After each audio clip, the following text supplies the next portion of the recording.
cara que não toma vacina, ele é um risco só para ele? Ou ele é um risco para quem tomou a vacina também? Ele também é para quem tomou, porque se ele, principalmente porque algumas pessoas, principalmente as pessoas que ficaram que são imunossuprimidas ou que estão tomando medicamentos, a vacina funciona de forma pior. E essas pessoas estão morrendo mesmo tendo sido vacinadas. Essas pessoas, a gente precisa ter muito cuidado e não vai adiantar. Então, essas são as pessoas que vão ser mais no tempo vai ser mais difícil de você controlar se isso ficar uma endemia, porque elas realmente vão ter formas mais graves da doença. É essa pessoa que a gente tem que proteger. Então, por sorte agora, por sorte não, por muito trabalho da ciência, tem agora esses medicamentos que vão ser um alívio para isso, né? Cada vez mais você vai poder, lógico, ainda muito caros, ainda nem foram aprovados no Brasil, é bom dizer, né? Ainda estão entrando, acabou semanas que os estudos acabaram e que eles vão começar a pedir o registro nos vários países. Mas eu acho que isso vai ser uma coisa importante para esse grupo. Mas, se não, esse grupo é muita chance deles morrerem de Covid. O imunossuprimido, ele tem alguma limitação na vacinação ou no remédio? Ele, tipo, não pode tomar vacina, sei lá. Não, ele toma vacina, mas a vacina não funciona tão bem porque o sistema imune não consegue responder da mesma forma que uma pessoa que é imunocompetente. Então, até protege um pouco, mas eles têm casos mais graves. Menor a proteção, né? Tá. A proteção é menor. A nossa população, assim, eu não estou tentando defender o cara que não toma vacina, não. É só para entender mesmo, tá? Porque assim, a gente tem várias... Tá acontecendo aí... tem várias discussões sobre passaporte da vacina, não sei o que e tudo mais. Obrigatoriedade da vacina. Eu vou chegar no ponto que eu quero, mas antes... a população de imunossuprimida, de pessoas com esse problema, ela é bastante significante, um número significante no Brasil, a ponto da gente precisar impor as pessoas a se vacinar, ou essa imposição da vacina obrigatória, por exemplo, se rolar, ela não tem a ver com esse grupo, é mais um... Ou é fácil de controlar esse grupo de imunossuprimidos? Aí a gente tem existe um controle? Todo mundo que toma quimioterapia, por exemplo, você conhece alguém que fazia tratamento para câncer? Não conheço, graças a Deus. Entendeu? Parece que as pessoas têm que pensar, eu conheço várias pessoas próximas, ou talvez seja faixa etária, entendeu? Sempre tem, entendeu? É bastante, eu não sei te dizer, eu nunca pensei por esse lado, né? Quantas pessoas. Porque mas assim, são muitas pessoas, não é pouco, não. É que eu queria entender e dissociar também o que está sendo decisão política e o que está sendo decisão científica. Porque, assim, o Bolsonaro, por exemplo, ele fez uma aposta nas pessoas ficarem doentes...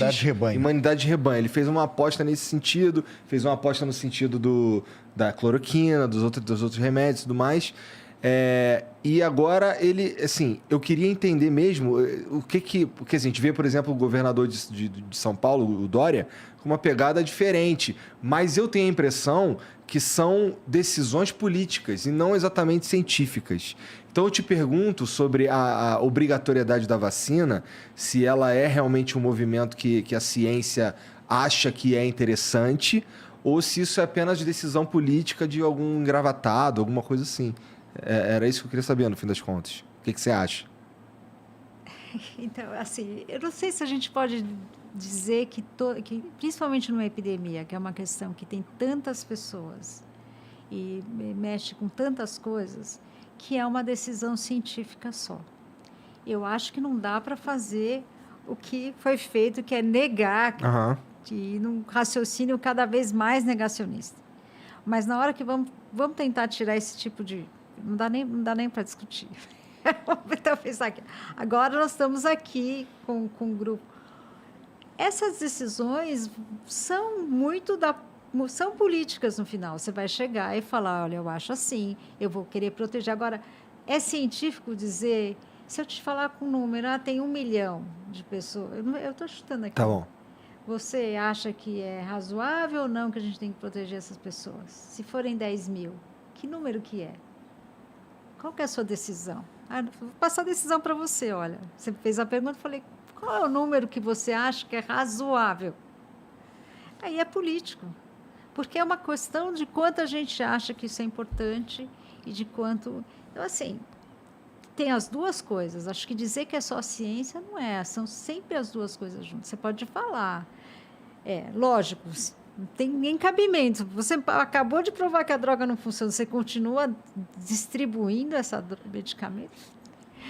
Manaus, chegar faltando oxigênio e você levar a cloroquina, não tem nem discussão, não dá para discutir isso. Tem uma teoria da conspiração que diz que lá em Manaus...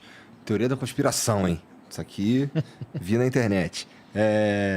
Que lá em Manaus foi meio que os caras deixaram rolar para ver se a imunidade de rebanho funcionava, entendeu? Mas seria horrível isso daí, né? Seria absurdo. Mas eu entendi o que você está dizendo, então. Assim, qual que é o número? Qual que é a TOF? O que a gente... E todo esse tipo de decisão, que no tempo a gente vai ter que criar regras antes de ter a epidemia. Porque o melhor seria se a gente pensasse um grupo de regras de como a gente vai agir numa epidemia. Inclusive de quem são os cientistas, quais são os cientistas que você vai chamar para falar. Entendeu? Quem que são? Você vai escolher da onde?